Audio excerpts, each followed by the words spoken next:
Welcome again for this yet another interesting session on art, spirituality and therapeutic aesthetics to be chaired by Professor Madhulika Banerjee. Ma'am is a professor of political science at the University of Delhi. That's it. So the very first presentation in this panel is to be made by Professor Dr. Priya Kanungo ma'am. Priya Kanungo ma'am, and I request ma'am to join me, please. Thank you. Thanks for having me here, Reela. My topic, Song for God, was actually decided off the cuff, and I have very little to say, but nevertheless. So my topic, Song for God, rests on three pillars. The first, of course, is music. We know that all... Is this better? Yeah. Okay. Yes, just to go back, the topic Song for God rests on three pillars. The first, of course, is music. We know that all music is sound, but not all sound is music. Traffic on the road, horns blaring, drivers swearing is sound, but it's not music to your ears. Music would, I guess, be the art of organizing and arranging sounds that factor in rhythm, melody, harmony, and of course expression. In a way, it is sound aesthetics. The second pillar would be religion. This is problematic defining, but I'm going to risk it and say it would be a set of beliefs, practices, and values of a collective or a group of people that are centered around a divine being or beings. Most would refer to these divine beings as God or gods. And the third pillar in Song for God would be spirituality. Some say spirituality is questioning the deepest truths of the universe. It is about setting the mind free to experience inner peace and bliss. It is about rising above the ego and realizing a higher consciousness. It could be a lot of other things also. Now let's see the kind of edifice these three pillars erect. Music and spirituality often feed off each other. Spirituality is inspiration for the creation of music, with music often creating the desired ambience for a spiritual occasion. While spirituality is not necessarily experienced through religion and religious dogmas, many people use religion as a conduit, a medium for their everyday spirituality. Going back in time, the Gregorian chants of the Christians and recitation of Vedic hymns by the Hindus too rested on musical notes for their impactfulness. In many ways, therefore, music is a universal mode of expression. It communicates thoughts, feelings, and tells stories about religions and cultures. As the celebrated composer Beethoven has said, music is the mediator between the spiritual and the sensual life. Now, why is music considered a spiritual discipline? Any kind of music that helps to reconnect us with our essence, our core, is spiritual. In fact, most religions use music as a medium to rise above their worldly selves and travel inwards to connect with God. This is perhaps the reason why music is considered a spiritual discipline. So much so, it is often said music is the shortest and easiest way to reach God. And the persistence of music throughout religions seems to validate such experiences. Creating music together or listening to music together can be a powerful spiritual experience of connection. When we share in sound energy together, it can tune everyone to the same frequency and create a group resonance. Music has the ability to bring people together to experience the feeling of oneness. Now, how does this play out? No scientific direct correlation has been established between spiritual experiences and music. It would be difficult, I suppose, to capture spirituality in a test tube. However, sound healing, a practice that is increasingly being used and studied today, might have some answers. When we turn inwards to explore ourselves, it can be considered a part of spiritual practice. However, this process often throws up unresolved issues that need to be bandaged and healed. This is where sound healing can intervene. It utilizes the harmonic frequencies and vibrations of music to tune and bring the body in sync with a better state of being. Perhaps this was a digression, since healing is a major topic in this conference. I thought I could bring it into song and song for God. So far we've looked at music in relation to religion and spirituality. Now we'll add words and music to make songs. Lyrics. Music has often been described as the most abstract and intangible of art forms. Yet, an artistic permutation and combination of just notes and rhythm communicates myriad emotions, the navarasas. In fact, instrumental music composed with conscious intent is an effective medium to align emotionally with spiritual experiences.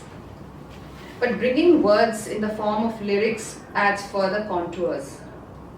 In many ways, lyrics can intentionally be used to convey spiritual concepts and wisdom, thereby heightening the level of consciousness of the listener. That brings us to devotional music.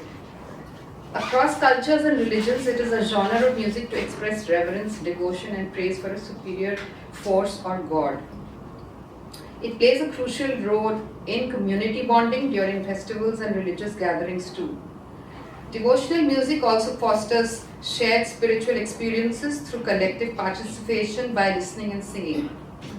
Creating music together or listening to music together can be a powerful spiritual experience of connection. When we share in sound energy together, it can tune everyone to the same frequency and create a group resonance. Music has the ability to bring people together to experience the feeling of oneness. In all of this, lyrics plays a significant role in making devotional music as a popular genre. Hence the countless songs in praise of Lord Rama, Krishna, Jesus, or Mother Mary, to name just a few. A lot of this can be attributed to Bhakti poetry. It started earlier in southern India, but by the 15th, 16th century is when the entire subcontinent came under the spell of the Bhakti poets. When that poetry was set to tune and sung by eminent musicians, everyone came under the spell of devotional music. Bhajans, Kirtans and Kavali became some of its popular forms. Even today, the magic continues. So when Abida Parveen sings Kabir's lines of simple imagery to convey profound philosophy, Bhala hua meri matki phuti re, main to paniya bharan se chuti re, you are struck by how beautifully detachment from worldly affairs can be advocated. Or when you hear Bharat Ratna M.S. Subbalakshmi singing Main Hari Charanana Ki Dasi, attributed to saint poet Mirabai, the touch of divinity can't escape you. So, a wonderful marriage between music and mystic poetry. That's what Song for God is.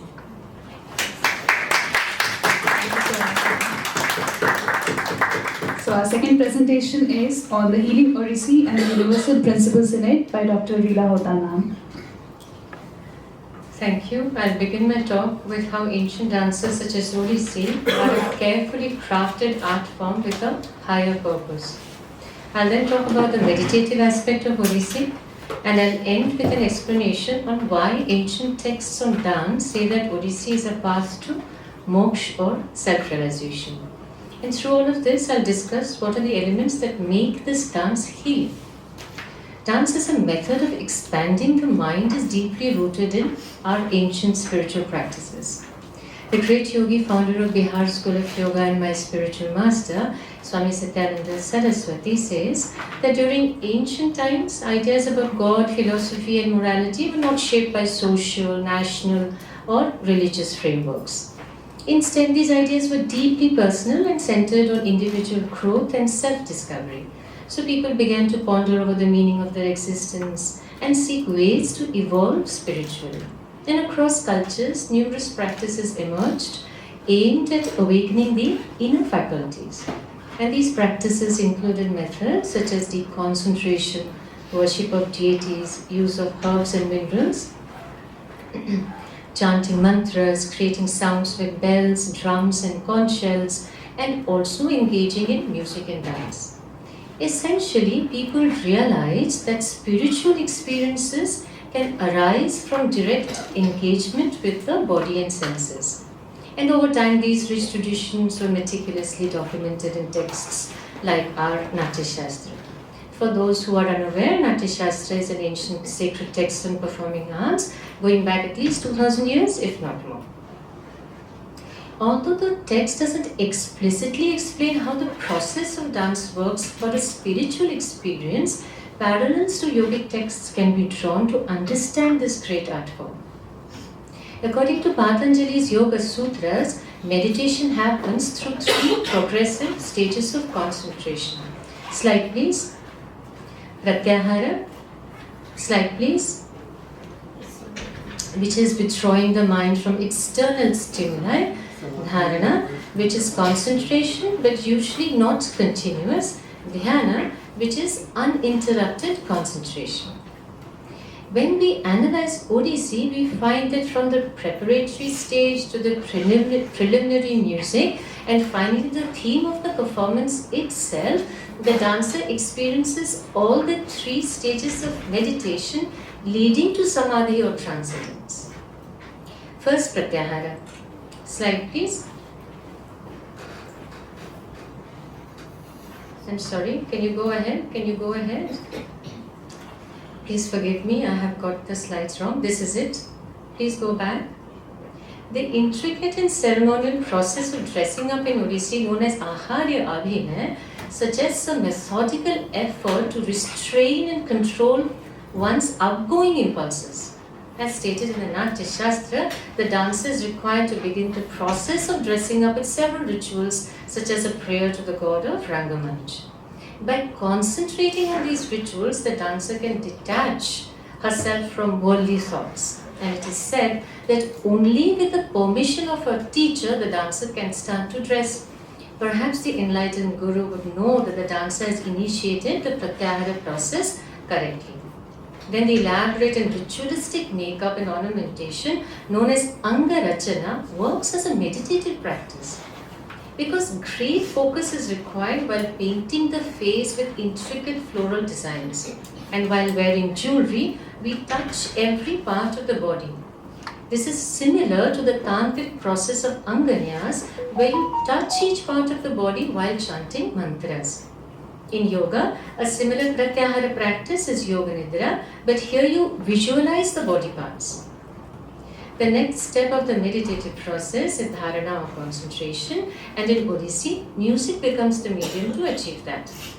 Sage Bharata has prescribed as many as 12 kinds of what he calls Bahir Gita or musical pieces to be performed before beginning the dance.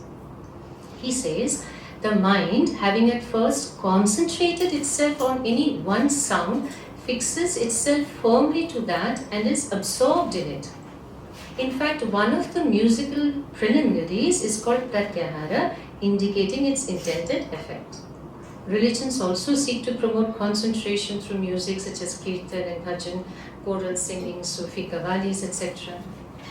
The next stage is dhyan or meditation. In the Yoga Sutras, Patanjali says that the seat of human suffering is in our mind and that tension is the primary cause of all problems. And I've faced a lot of that in the last few days.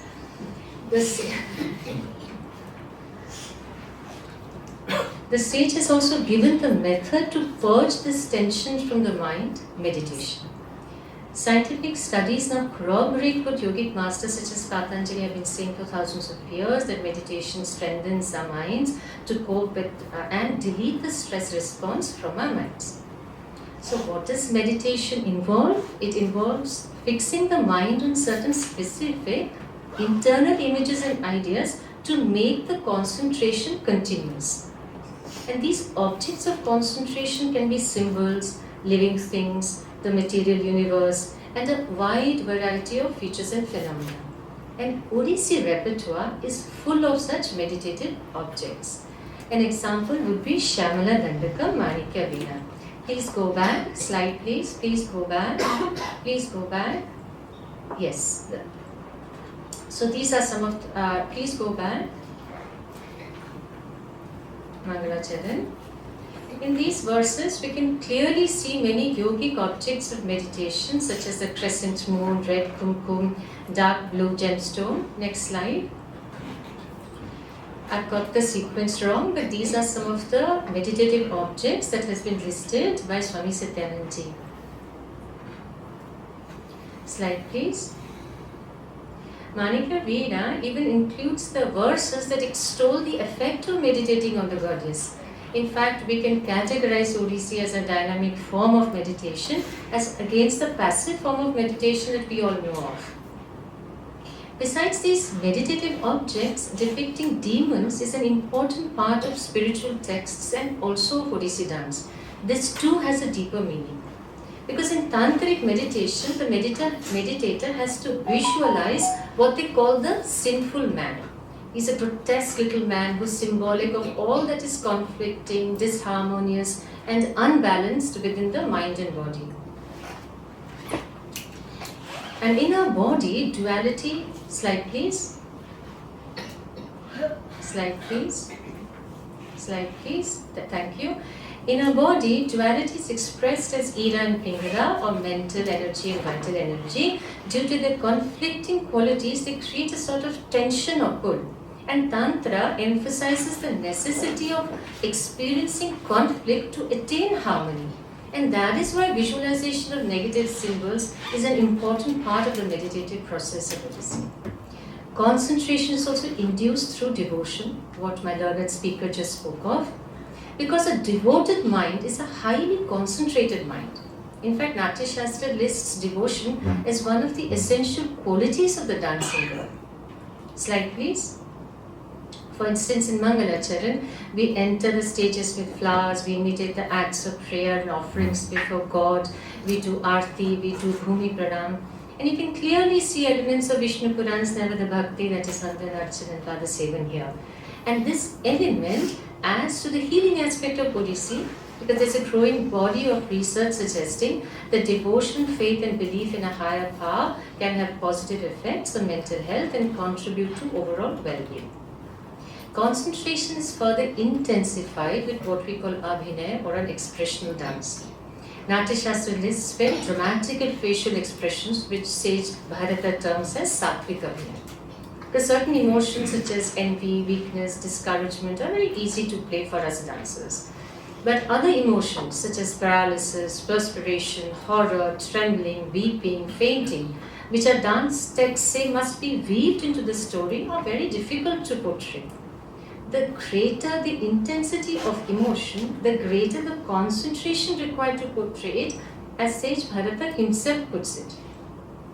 The question arises that if focusing on symbols can concentrate the mind, why must emotions become such a crucial element in the meditative process? The answer lies in yoga.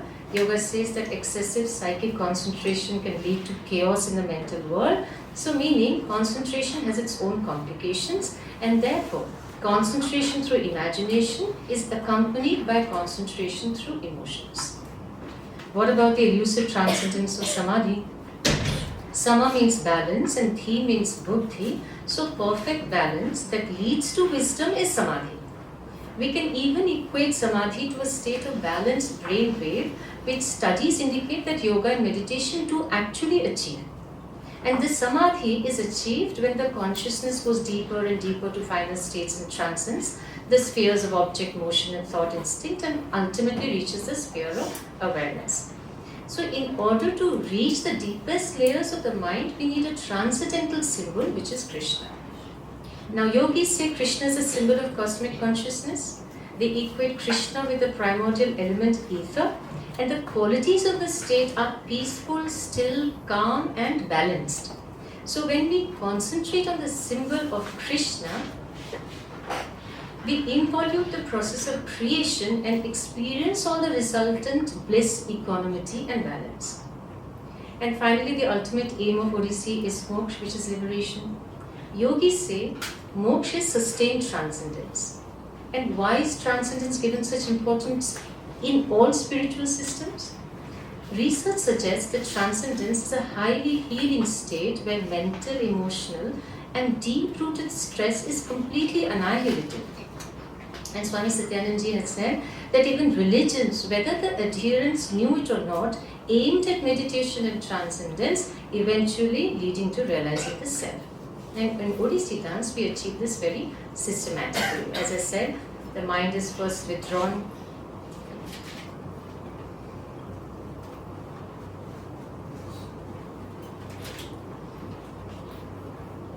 The mind is first withdrawn through elaborate makeup and ornamentation. Then the mind is made to concentrate on preliminary music. To hold the mind's attention further, symbols are added.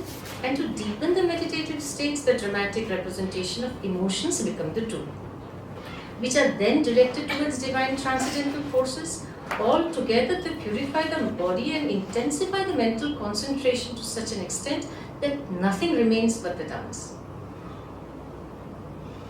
We even end every performance with a dance called moksha. Of course, the aesthetic samadhi is temporary, but it gives a thrilling glimpse of that state. I can vouch for it. Many dancers will vouch for that. Unfortunately, there are no scientific studies on the effect of Odissi on the body and mind, but trance states have been documented in Haitian voodoo dances and in the traditional Japanese dances on Bali. And one study revealed that the whole brain alpha activity and midline theta activity, indicative of a deep state of meditation and even samadhi, increased during the professional dancers' recall of Salpuri, a shamanic Korean dance. And theta waves are instrumental in activating and optimizing the body's and mind's innate self-healing mechanisms. And that is perhaps why Natya Shastra even ends with the prayer, "Let the earth for all time be free from diseases." Sage Bharata's use of yogic terminology such as ojas, samadhi, yoga, etc. throughout the Natya Shastra indicates his understanding of the human mind, body and psyche. As a yogi and a dancer, I've experienced both the unity of the dancing experience and the samadhi of a yogi. And they've given me the experience of what all textbooks say, that there is an awareness inside each one of us beyond the ordinary senses that we identify with in our day-to-day lives.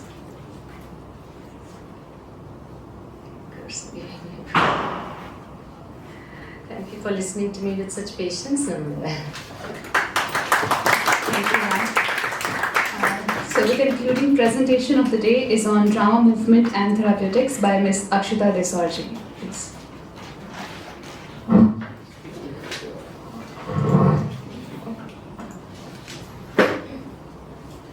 Thank you so much. Can everybody hear me okay? This is better. But thank you so much for this opportunity. And I feel like it really makes a lot of sense that I'm the third one who's going, because we've heard so much about the use of sound in music and the use of dance. And I wanted to kind of, like what I do, kind of brings it all together. Which is how do we use arts in psychology and in psychotherapy with individuals and groups. So if we also really just think about it, then the part of a psychotherapeutic process, by its essence, is to awaken to the creative life force that's in an individual. Because essentially, when someone's going through mental health challenges, it's because somewhere their circle of capacity is really reduced. The capacity to engage with people around them, the capacity to engage with joy and enliftment is what gets reduced. And our work in the end becomes key. How do we really reignite that sense of creativity in individuals when we work with them?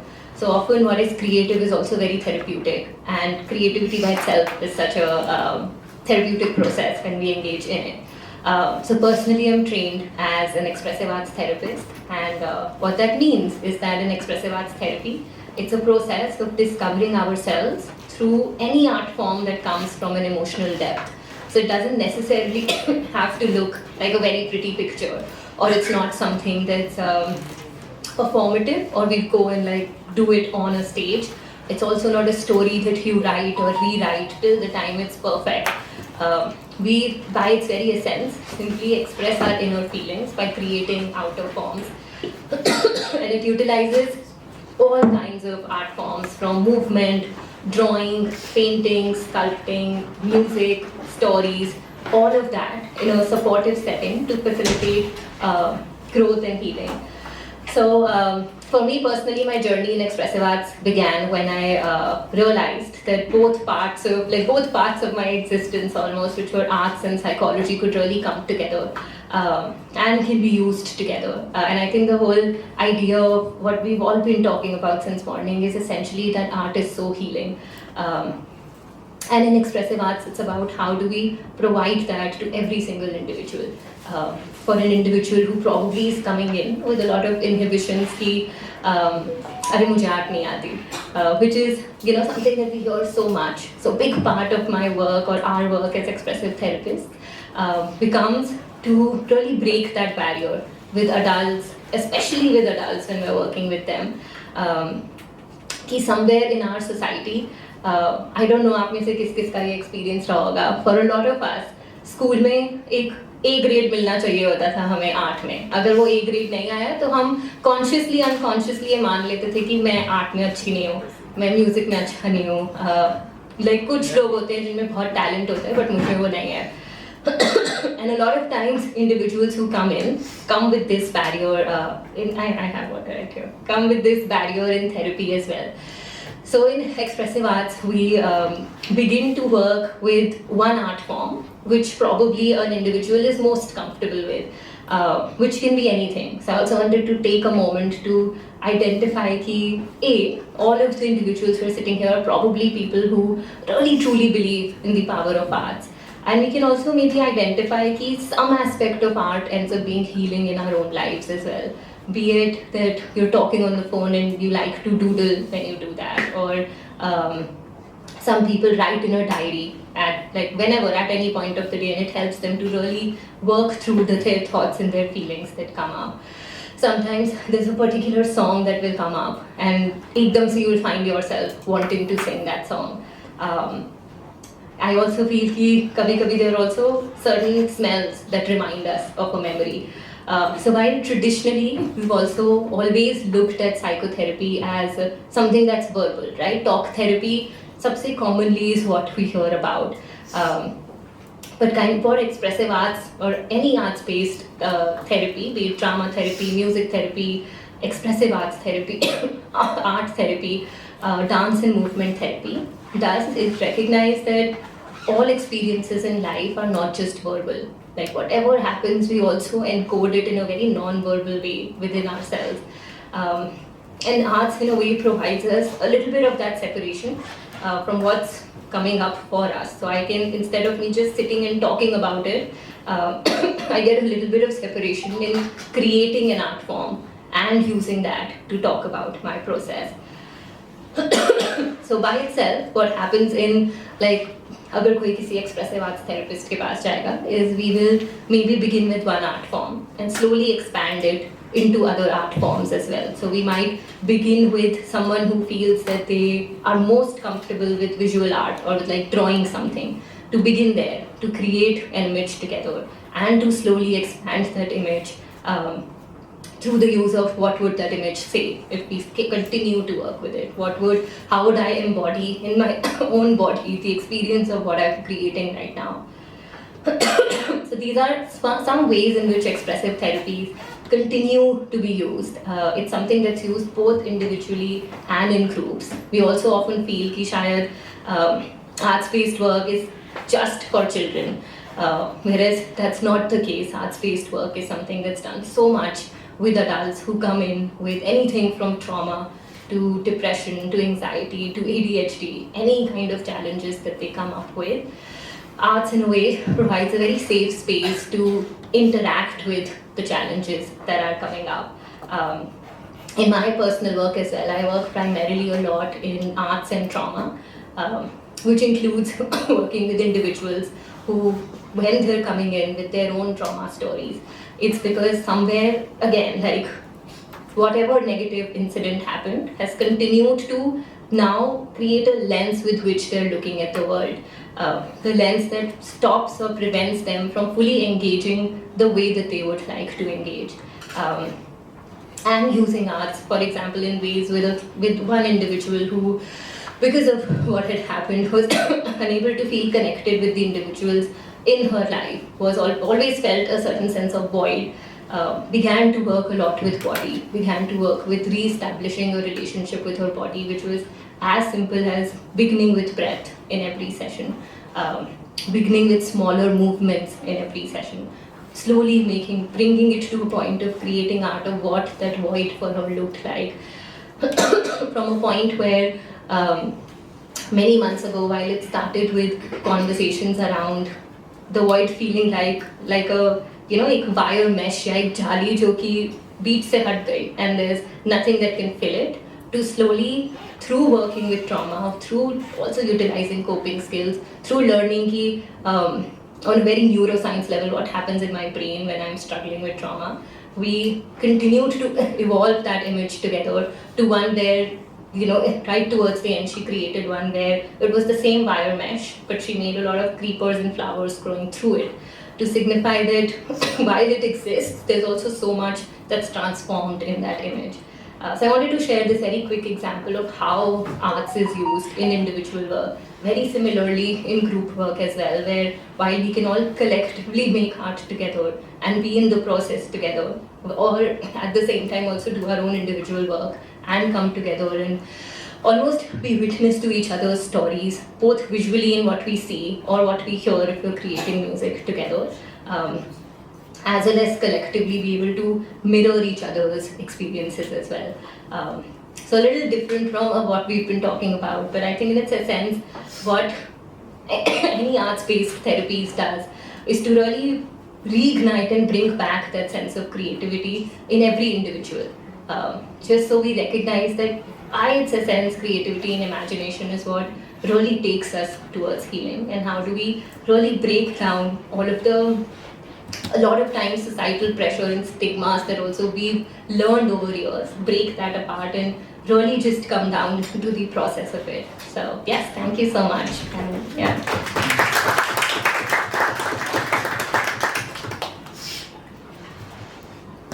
Okay, so this was a fascinating session, and for an academic, this is a treat to be able to listen to these kinds of presentations, precisely because of the kind of binaries that existence that we live in, that academic spaces are not spaces in which we normally would take a very serious account and a serious reflection on the arts. And because we've created these distinctions between the head and the heart and the body, and the fact that the space of the head occupies hierarchically, institutionally, a kind of separate and sometimes often superior position, which is quite unfounded. And it's rare to have a space like this in which we try to bring the different elements together. And for someone like myself, who I'm sure many of us here all deeply enjoy music and many creative expressions, and have also suffered from what you began with, that when you're in school, if you have an interest in music or dance, then there's a point where you're told, देख लो, पढ़ लो, है ना, ये सब तो होता रहेगा. Or then I have envied always my friends who had more courage than I, to then be with that form that they have learned, which has so deeply informed the way they think. So this kind of an organic process. And of course we have someone like Akshita here, who of course set a completely different example for all of us, and his engagement. He should have really been chairing this session, not me, really, because I've learned so much from him precisely in this kind of engagement. So lots of interesting ideas have been raised by all three, and I think that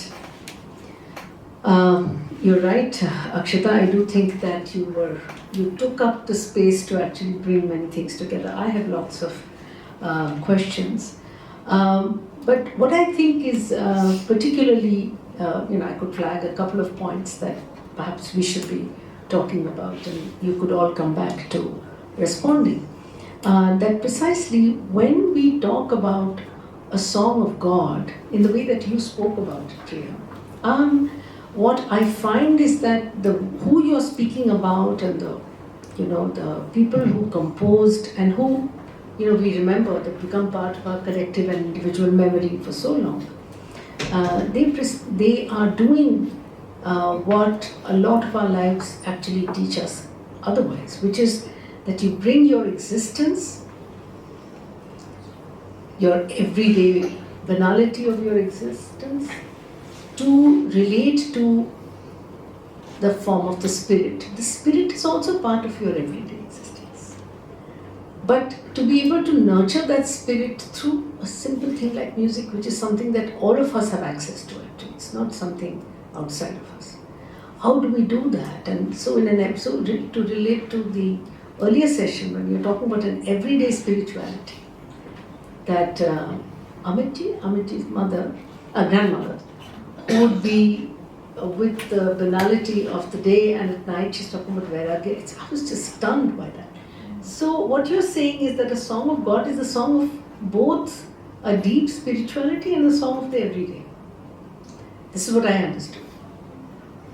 And from what you're saying, Reela, of course I'm fascinated. I mean, Odissi is absolutely my favorite dance form. So I'm partial to this kind of a presentation. I would be interested to know about commentaries. Also that, from my social scientific understanding, that the current Odissi form is something that's been constructed through many other forms that it has evolved through, right? So I would be interested in texts and commentaries, if you would like to talk about, if there are any, because I know that other knowledge systems that I have studied do have. So there are older texts that you would refer to, Natya Shastra and so on. And then through the practice, other commentaries evolve. Are there any such? And what do they say? And how have they refined upon and built on the traditional wisdom that come from the older texts?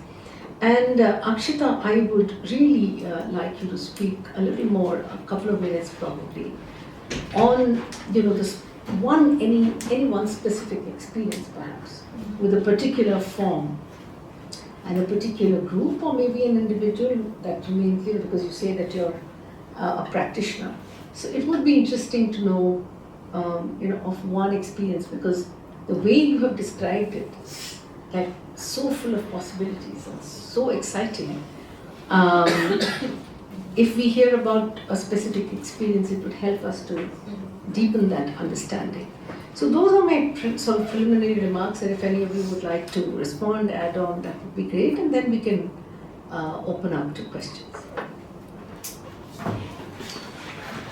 Yes, I think what you said is absolutely correct. It's everyday spirituality through music, and I think music with lyrics is what is easier for people to relate to, as in, like I mentioned about Kabir. Kabir talks about high philosophy, but he uses very simple symbolism, so that even somebody who is in the village, who's uneducated, will be able to connect and step back and think about things like detachment, things about equality, things, stuff like that. And when you put that poetry into music, it becomes that much more potent. Yeah.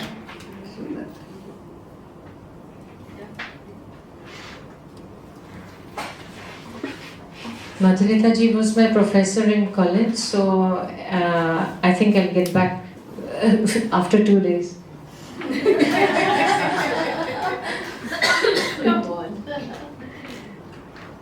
Why me for the most difficult question? All the texts after Natya Shastra and the commentaries? Not fair.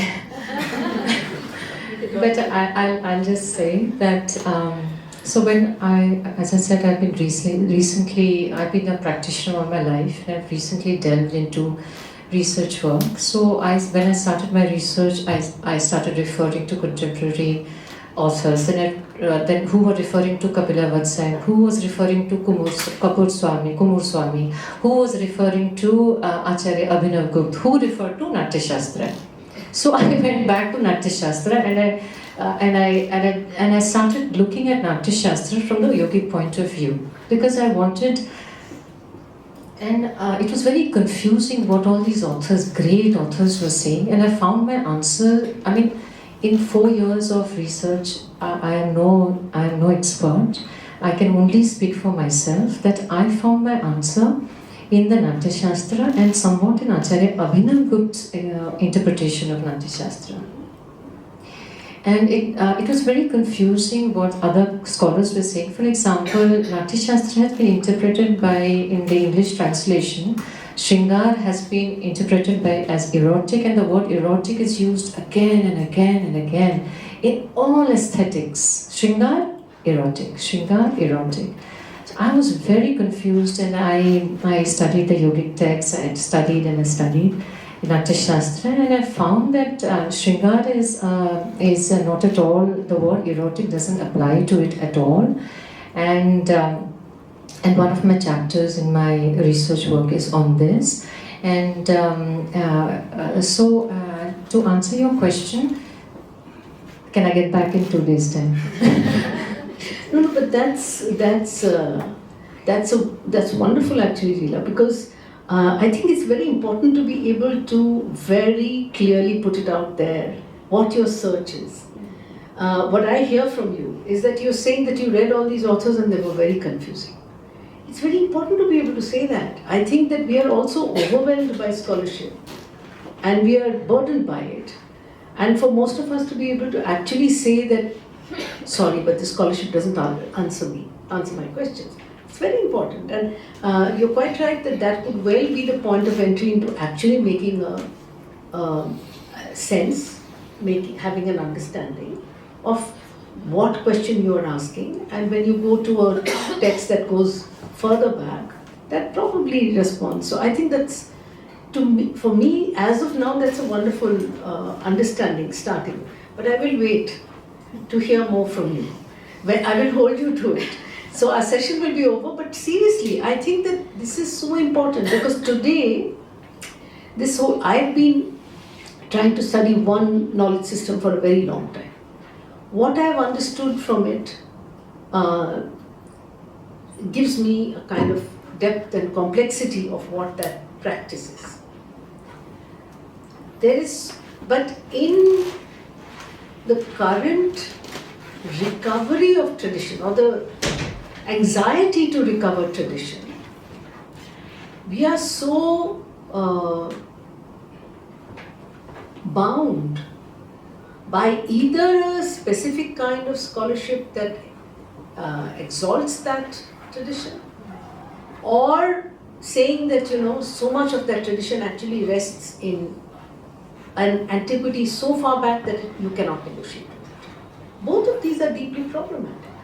So in that, if someone says, look, this text makes this sense to me, and this one point, what you said on eroticism, very important I think. Shringar is not eroticism in the way in which eroticism is discussed. And that is something that's a great point of entry. I mean, I hope that I created a problem for me by saying that I was your teacher. That was a long time ago. I'm learning now from you. And I think that this is something that we need to learn, how to engage with the texts. We are being told a lot that the texts held all the truth 3,000 years ago. That's a problematic relationship. I can't have it. No knowledge is static. It is evolving. And here we have a scholar who has the confidence to say, it answers some of my questions. That's why I engage. I think that's quite exciting, and I'd love to sort of hear more. But over to you, Akshita. Thank you so much. So just to answer your question, I think I wanted to share something that I've seen across the board with a lot of individuals. More so since COVID. I feel like a collective experience after COVID has for a lot of young adults been a sense of isolation, because for that long period of time we didn't necessarily get to be around a lot of people.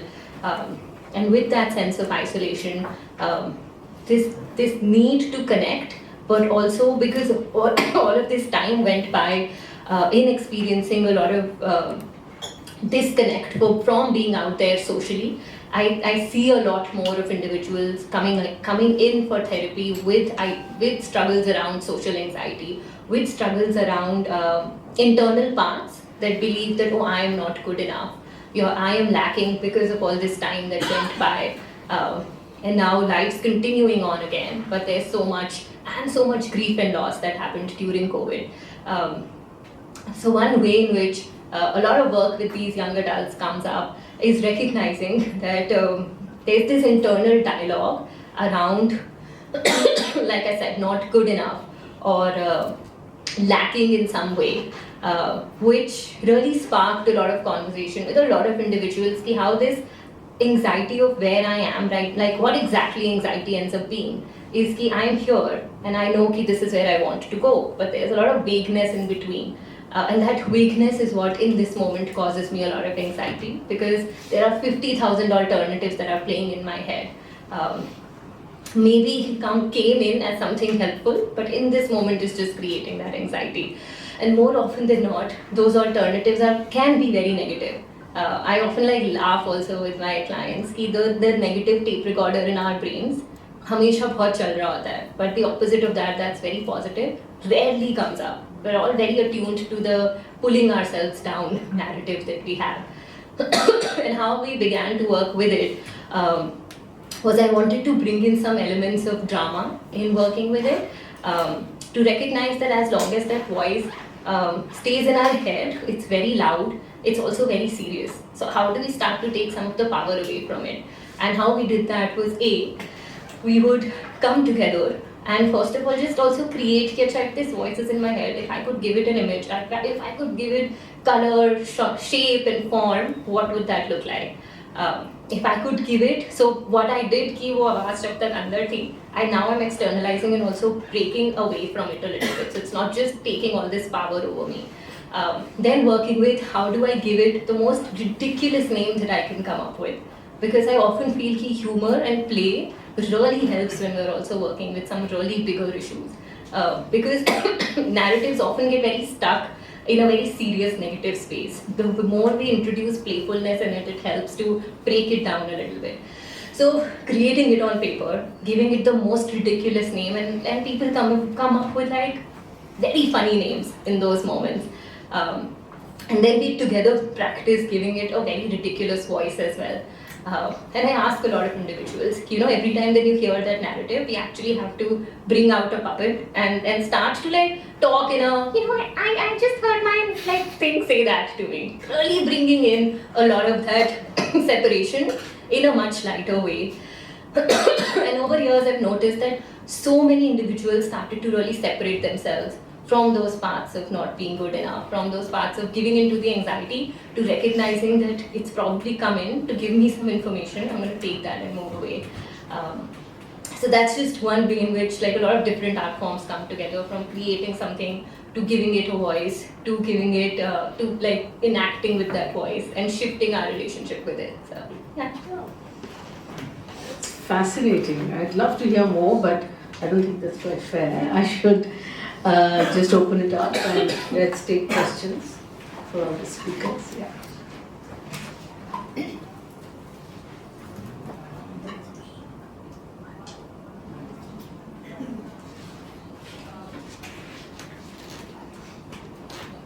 Everyone's overwhelmed, I think. Please. Yeah, so my question is to Akshita ma'am. Ma'am, when you were talking about smell and memory, smell and memory when you were talking about, am I audible? Yeah, so as you talk that smell or these kind of things, as you people mentioned, expressive arts and art therapy. So smell is not only some kind of physical stimuli, but it is a kind of bridge between our embodied experience and our psychological past.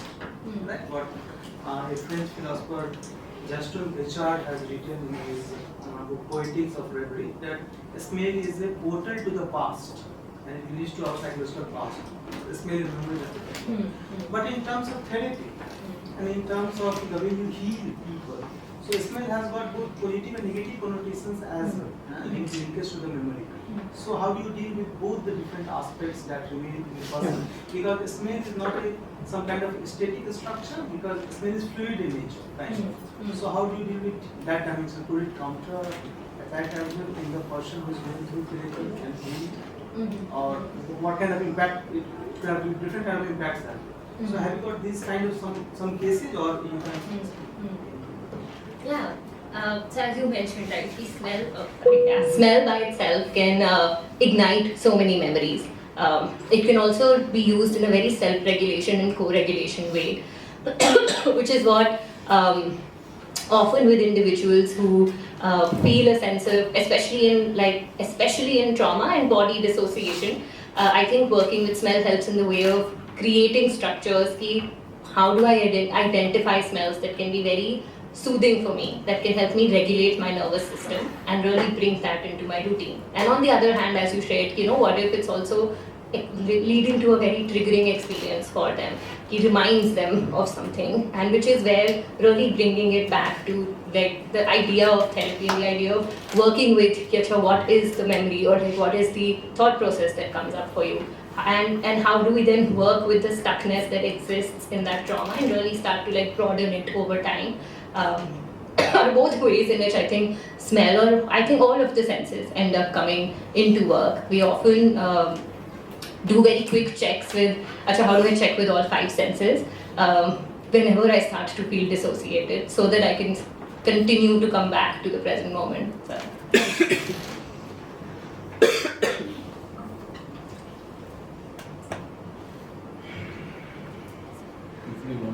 Please, Akshita.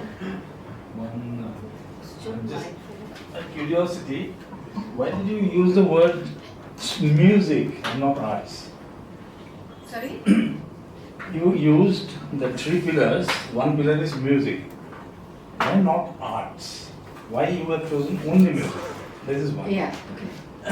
And to Akshita, I was again a reflection, you can say that. Do you deal only with the trauma cases, or other only trauma cases? All others as Oh, well. I have some experience of working with the challenged children, and working with them, I found at times that perhaps therapy is needed all over, because I think in the society or our attitude which make people more disabled, and I don't know, a therapeutic way, there is no therapeutic way of dealing with the masses, how to change the social, this is one, and secondly, dealing with the mentally challenged, particularly I found, there is a reversal of techniques, there may not be, what would we call improvisations. Improvisation techniques may not work with the mentally challenged, but repetitive works will happen. But with the so-called, what we call normal, then these improvisations work wonder. So, in therapeutic cases, how do you place these 2 methods?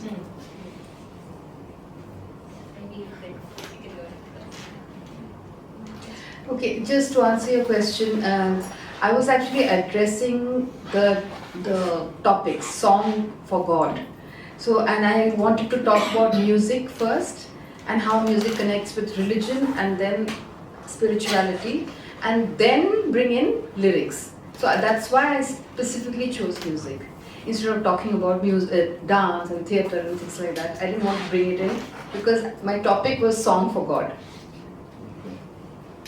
And so problem लगता है because I'm coming from an area where religion I've seen working so strongly. This is very simple. एक गौशाला है, थोड़ा सा बोलना पड़ेगा कहानी.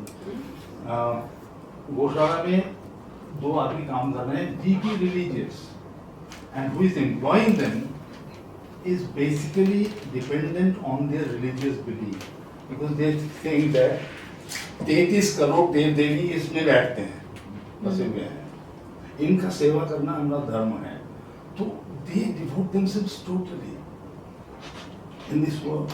and they get pitted against. Whereas the other laborers, they run away. Getting labor is very problem in goshalas.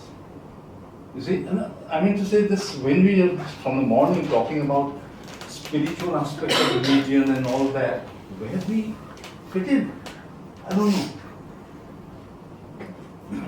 But this is just throw away. Yes. So to very quickly answer what you were sharing, I do believe that with every individual, the way that we use arts really differs. Especially if we're talking about psychosis, which would be schizophrenia, very severe mood disorders, and very severe intellectual disabilities. A lot of work becomes about repetition, as you mentioned. So we end up working so much more with music. We end up working so much more with repeating rhythms together and helping that, and slowly with that building emotional responses as well, which can be with rhythms. We slow down a rhythm. We change our expressions and we together try to mirror it. So working on a very body-based way as well. कि rhythm के साथ how do we create that? With a lot of movement we do that. Especially क्योंकि you need to do more structured work when you're working with neurosis, which needs to be very repetitive as well. So doing a lot of mirroring together actually brain-wise also helps कि when, for example, if we're seeing something very gross or bloody on a movie screen, we start to feel it in our bodies as well. So similarly, when we start to do mirroring with individuals, it leads to empathy responses in them as well.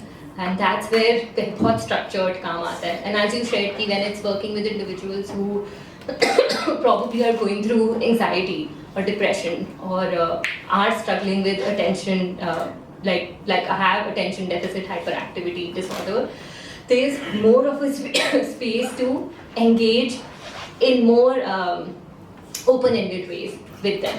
And that's where maybe bringing in more fluid forms of art really helps. So I would not use paint with someone who's probably experiencing psychosis, but can use paint with someone who's experiencing neurosis, because उसमें इतनी fluidity है कि the fluid medium of the art can create a lot of change. I mean, there's a lot more in it, but as you shared, it really depends on meeting the client where they are and kind of working with that. So. No, it's a very fluid situation to work out constantly, Absolutely. 10 devices yeah. every time. Yeah. And in that sense, I think there's a conflict in our field as well. To be an art therapist, आपको therapy ज़्यादा आनी चाहिए, कि art ज़्यादा आनी चाहिए. But in the school of thought that I kind of studied in, I always think that art ज़्यादा आनी चाहिए. Then you can also do therapy with it. Of course, you have to get trained in it, but the essence is the art, and then bringing in therapy with that. So, I have a couple of questions. One to Akshita. First, I would like to really appreciate the connectivity that you have worked out, and I have a couple of examples to share, details I can say. Ganga Devi, who was a famous Madhubani painter, she lost her eyesight, and then she painted something. The painting's eyes were closed. So I had a chance to talk to her about this, that why I didn't realize that. I asked, why did you not paint the eyes? Then she explained about that. And he said, through that painting I survived. Otherwise it's a trauma for me, which is very interesting. So second, a lady who lost her daughter, only daughter and only grandson. She got back to Madhubani painting. And then she maintained her calm and everything. Both the things are very interesting. The only concern is that I have a feeling when you are saying that post-COVID trauma and the trauma due to non-closure of death, that also happened. So all these are social phenomena, right? So are you not providing individual solution to social problem? How do you connect your social and individual? But that's where really I think I have a problem with psychoanalysis also. That it tries to solve the social problem individually, which is hardly a solution. So Erik Erikson's argument about Vivekananda and Gandhi seems to be more plausible. So that is one question. To Reela, I think a similar question, that when you meditate, you arrive to the moksha level, does that bring back to you to social or not? If that brings back to the social, then what happens to you? Do you transform yourself as Gandhi, as a political actor who is a transformed person, or you start meditating and going back to that once again and get isolated from society? Because once you get isolated from society, then there is another problem. If you get back to the social, then you have like Gandhi's issues that he had towards the end. So there is a dilemma, I think. The dilemma that Vivekananda's group, Ramakrishna's disciples also faced. After demise of Ramakrishna Paramahansa, there was a big debate whether we should have the Sambhavi level of meditation or we should go back to the social. And Vivekananda argued that I must go back to the social. And that's a critique of him also by those who are into meditation. So this dilemma do you face sometime?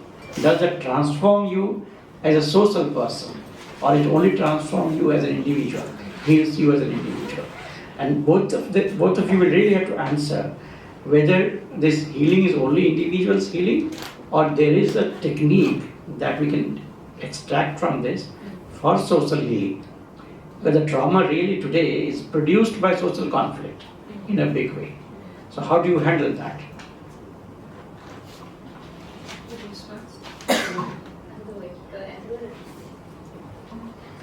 So, I'll talk a little personally first. Is that anger has been one of my biggest problems all my life since childhood. I had amazing anger, and I have also been practicing yoga and meditation since childhood. Dance has something. The technique of meditation that dance encapsulates is something which has suited me. So for those brief moments, maybe a day or 2 or 3 after a successful performance, if I've managed to reach that state without, so I'll call it a successful performance in that sense, not in terms of the other sense, but in terms have I been able to reach my innermost self. Then for 1 or 2 days, 3 days, I love all the very people who I may have shouted and screamed, the same day. And what happens when that happens? So how can you dissociate an individual? Is society something which exists there? So who makes a society? Every individual will make a society. Society is not bereft of individuals. So I'll start with, like, let's say, ripple effect. So I'm nice to my mother, I'm nice to my maid, I'm nice to my domestic staff, I'm nice to my colleagues, I'm nice to my seniors, because I have healed for those 2-3 days. My stress levels have gone down, my negativity has gone down, my vibration has gone up. So then Ma goes out to the market. She's not stressed because I have been very nice with her, so she exudes that to people that are around her. Similarly, those 5 or 6 or 10 or 50 people that I have interacted with in those 2-3 days, they will go and they will exude that, because I have not. That has not affected my negativity, has not affected them. They are also positive. Then the community, and then the society. So when an individual is calm and is peaceful, he will exude that to others, and that is. And I believe that the personal and the social are interlinked. They are not separate from each other. And as far as techniques and the debates of which we should follow and which we shouldn't, in our ancient texts and in Shiv Puran, it is said that as many individuals are there in the universe, that many techniques are there to moksha or self-realization. So each individual has their own path. For some people, it may work to go and meditate in a cave. In some people, it may work that you go to the ashram and do seva. In some people, karma yoga is the way. Some people, bhakti yoga. For some people, it is music. For some, it is dance. For some, it can be in the ashram, we are asked to do seva as a meditative technique.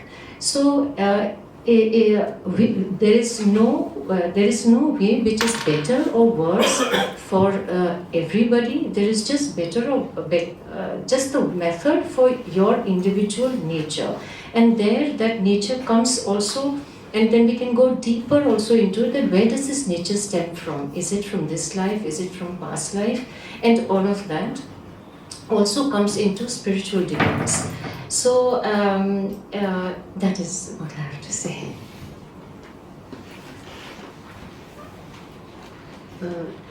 Akshita, do go ahead and respond, but I'd like to come in on this afterwards. Yeah, just very quickly, I think I really resonate with what Matt shared there as well, of how the individual and the social are so interconnected with each other. But I also hear you where I feel that by its very essence, psychotherapy, especially older schools of psychology, was very individualistic. And I think it's also because it was heavily based on very Western concepts of looking at humans, which was, again, going back to the individual. I think over the years, a lot of work has evolved around seeing humans as interconnected with each other, and really bringing it back to a more relational way of looking at psychology instead of just a very individual way. But especially with respect to collective grief, I think that exists also all over the world since COVID.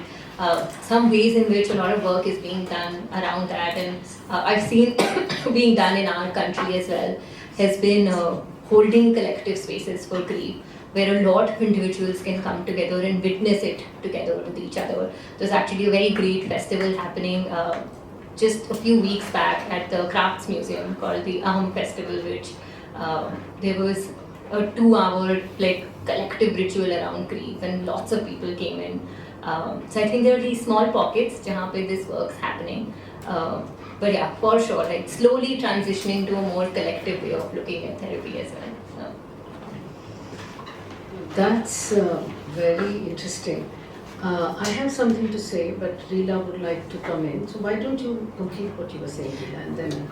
Manindraji, I'd like to just elaborate on my answer.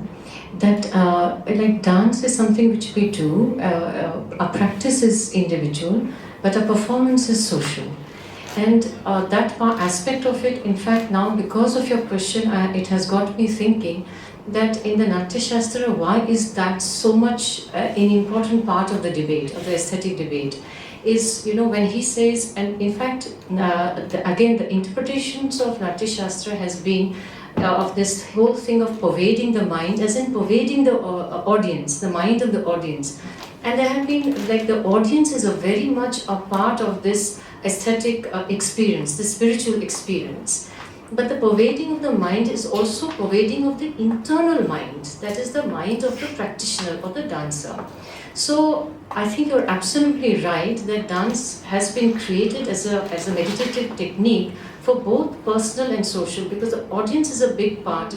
And like a yajna, when you do a yajna on your own, then it is not the same effect. But they say that our yajnas, for example, in my ashram, Satchandi Mahayajna, more and more people are invited to it. Because energy of one person is that much. When people add their energy into it, the effect accumulates far more. So that is why dance has been created, that dance was something which was done in the Natya Mandapa.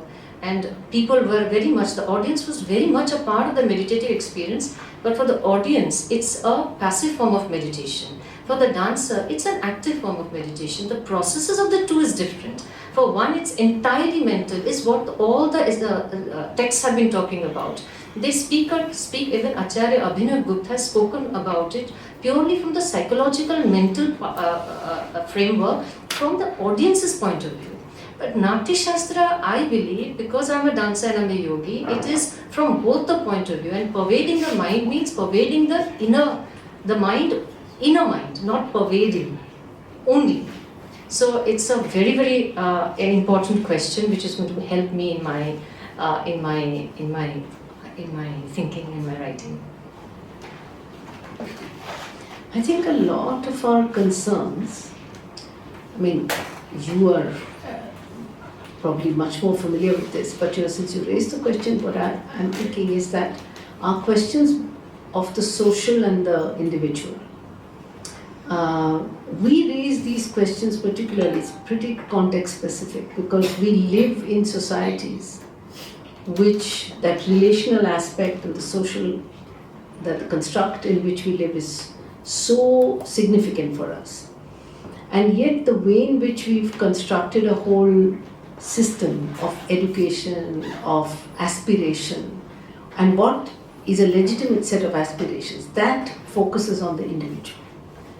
And we are constantly battling this contradiction between the individual we are supposed to be and the social we are supposed to live in. And this is where I think, in that two things, and there are lots of things we can talk about, but you know what Reela said about this, the meditative aspect of the performer and the audience. Now, today when we go to attend a performance, most of us are completely alienated from that entire mechanism of meditation that her art represents. If you don't know anything about the particular language and the grammar of Odissi, it is not going to be a meditative experience for you. So the problem is that in our education, go back to the earlier point, we've separated the arts as if that's something that's a luxury, and our entire brain development is on a certain kind of learning and a certain kind of aspiration. And we've alienated the two so much that the possibility that learning the arts or understanding the arts or at least a familiarity with the arts would enhance the kind of person you are. Which, I mean, I like what she said, that you know, when you are performing and the way you are affects everybody around you, and everybody needs to be prepared to receive that also. We are not prepared to receive. You need a preparation. Amanur Madhav Chakyar used to say, Kodiyattam master, great repute. He used to say, we used to say that, how do you teach such a difficult form? He said, I don't teach the form. So what do you mean you don't teach the form? He said, I'm only making the path through. I've never forgotten it. I heard this 35 years ago. And this is what he said, you create the path to receive. We are not prepared to receive. So we see these as alienated performances, which are, I mean, any of us who have learned, I know that Priya and I, certainly those who have got Umar Gandharv live. And him singing Kabir, my goodness, there was some other experience. And I didn't have any access to spiritual experience before that. But I knew a little bit about the music. But just listening to him sing was that, it moved you to tears because he appealed to that part. What I'm thinking is that we've totally abandoned this possibility of an education orientation. हमारे ग्वालियर में कहते हैं कि हर कोई तानसेन नहीं बन सकता, लेकिन हर कोई कानसेन तो बन ही सकता है। तो कान तो हमने तैयार ही नहीं किए, तो कहाँ से लोग सुनेंगे? एक तो ये, दूसरा अगर हम अपने रिलीजियस ट्रेडिशंस में ही जाएं, अब थोड़ा सा पिछले सालों में मैंने थोड़ा सा जो ये श्री विद्या tradition, of all the very many traditions of spirituality and everyday ritualism, the Sri Vidya tradition says that you have to be a grihast if you have to be the best sadhak. सबसे अच्छा साधक वही है जो गृहस्थ होता है। तो ये तो बिल्कुल ही विपरीत है वानप्रस्थ और इस सब से। और ये जो एसेंशियलाइजिंग है ना कि वानप्रस्थ ही है as the ultimate stage of meditation, it's not true. It's simply not true, because there are so many other traditions that talk about meditation in a very completely different way. And so in the Sri Vidya tradition, where I'm seeking a little bit of training, they are saying that yahi pe. So it goes back to your grandmother, that all day she could be right here, and then at night she's thinking of Vairagya. And I think it's a stunning kind of idea. And that has an impact on the sociality and the relationship between the individual and the social. Which, अभी तक हमारे पास ये stands है, बहुत सारे practices हैं, we still have time to recover that relationship. That इतना alienated अभी हुआ नहीं है, but we need to find ways of relating. And unless, I think that इसमें तो, the older I get, the more I realize that had somebody told me this when I was 10, 12, कि बेटा योग exercise नहीं होता है, आप बैठ के सांस लेना सीखो, वो अपने आप में आपको कनेक्ट करेगा माइंड बॉडी. योग का मतलब क्या है? It's linking mind body and spirit, something that adds, links. I think that there is that space possible for recovery, and in that sense the arts, learning to sing, to be able to dance, to express yourself in some way through the body rather than just the mind, is possibly one of the most beautiful ways of doing it. And that somewhere needs a kind of reinstatement in our existence as a part of an everyday. हर किसी को आना चाहिए. It's not that some spets, it's one Reela who can dance or one Priya who can sing. But we can, if we all decide to sing, we'll all sing. I mean, Priya can lead, but that's what I'm trying to say. No, that's wonderful. I don't seek an answer to the question I'm raising, but just want to raise this question. Does this kind of act also invoke by political agency? If it does not, I would like to know this kind of act as in? in the sense being receiving the therapy or watching a meditative space where reaching to that level also oneself, if not performing, does that also, or can that also invoke the political agency of human beings, which probably is the primary transformative agency? Or does that really withdraw as a political agent? But then what we lose is the transformative agency in society. That is what I think Ashish raises this question. That's where the question really comes. I know you said you don't want an answer, but I would like to at least begin to answer. Look at what Lohia is saying. This is what Lohia is saying. He's saying that a meditative act is something that connects you to your inner world. It is not a withdrawal maneuver. It connects you to your inner world. If you understand yourself, you can understand others. That is the purpose of doing it. I mean, it's not crassly expressed as such, that's not, but that is the result. The better connected you are within, the better possibility that you are connected to others. And if you are connected to others, you are realizing your agency. This is, I think, absolutely the answer is yes. It is not about withdrawal at all. So I think that this is the potential that we need to recover, and I think the political will be a lot more interesting. At the moment it is so dry and so male and so very, sort of devoid of any beauty. I mean, one of the things that, I find Lohia now more and more interesting is look at Lohia's book covers. M.F. Hussain did them. Hussain was a struggling artist. I hope everybody here knows who M.F. Hussain is. And great artist. But when he was a struggling artist, Lohia, who was writing at that time, was publishing his books and he wanted aesthetic covers for his books. And Hussain was a struggling artist and he said to him, आप मेरा covers कर दीजिए, कुछ इसमें से हो जाएगा. So I remember, and of course I discovered Lohia much later. Of course our universities don't teach Lohia. But when I discovered and I saw, I said, the covers look very interesting. They look like Hussain-like figures. And then I seen signed M.F. Hussain. So clearly recovering the aesthetic in the political. You're talking about political being, recovering the aesthetic in the political is very important. Also, I think art and activism go Very much. very closely together. So you remember, I'm sorry, one last thing. Yeah, I know we should close. You remember apne Saftar Bhasha. Saftar Bhasha, every march, every event, everything always began with music. Always. So this activism that you're talking about, that's been very much a part of our lives. But Saftar always began with singing. And you sang Kamla Bhasi.